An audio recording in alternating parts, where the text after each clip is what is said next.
অনেকেই বলছেন যে কেন যে জাকাতের ব্যাপারে মানুষ এত চাপ দিচ্ছে বক্তব্য দেওয়ার ব্যাপারে, যেহেতু জাকাত সম্পর্কে কথা বলবেন, সেটা আসলে জানি না।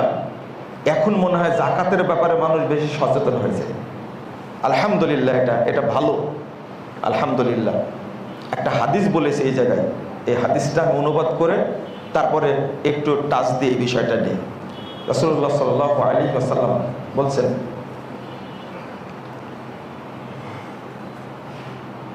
লাইসা সিয়াম মিনাল লাগাবে মিনাল আকলি ওয়াশ শুরবে। সিয়াম বলতে না খেয়ে থাকা, পান না করা, এটা সিয়াম নাই। ইন্নামা সিয়াম মিনাল লাগাবে ওয়ার রাফাস। সিয়াম হলো খারাপ কাজ থেকে, নোংরা কাজ থেকে বিরত থাকার নাম। একজন মানুষ না খেয়ে থাকছে, কিন্তু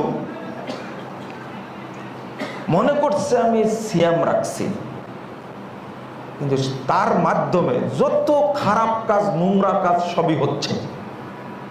তাহলে এই ব্যক্তি শুধু না খেয়েই থাকছে, এই সিয়ামের কোনো দাম নাই। যেমন সিয়ামের সাথে, এই সিয়াম পালনের সাথে সাথে কয়েকটা জিনিস সম্পৃক্ত। তার মধ্যে এক নম্বর হলো দীর্ঘ সময় নিয়ে তারাবির সালাত আদায় করা। আমি এটা এক নম্বরে বললাম, কিন্তু এক নম্বরে হবে সাধ্য অনুযায়ী সাদাকা দেওয়া। জাকাত রমাজান মাসেই এটা ফাইনালি শেষ করা, রমাজান মাসেই, এক নম্বর। 2 নম্বর, তারাবির সালাত আদায় করা দীর্ঘ সময় নেই। 3 নম্বর, কোরআন তেলাওয়াত করা। 4 নম্বর, অপরকে ইফতার করানো, সাহারি করানো।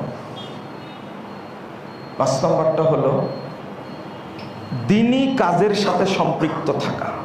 আর না বলি, এই 5টাই থাক। প্রথম কথা হলো যে আমরা সিয়াম রাখছি, কিন্তু জাকাতের ক্ষেত্রে আমরা কিন্তু গরিবের হক মারছি।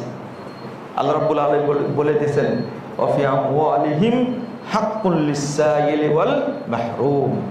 তাদের সম্পদে দরিদ্র অসহায় মানুষদের জন্য হক আছে, এই হকটা আমরা আদায় করি না। আমরা এই জায়গায় যেন ধরা না খেয়ে যাই। আমি সিয়াম পালন করলাম একদিকে, আর একদিকে আমার সম্পদের যে জাকাতটা ঠিক মতো দিলাম না।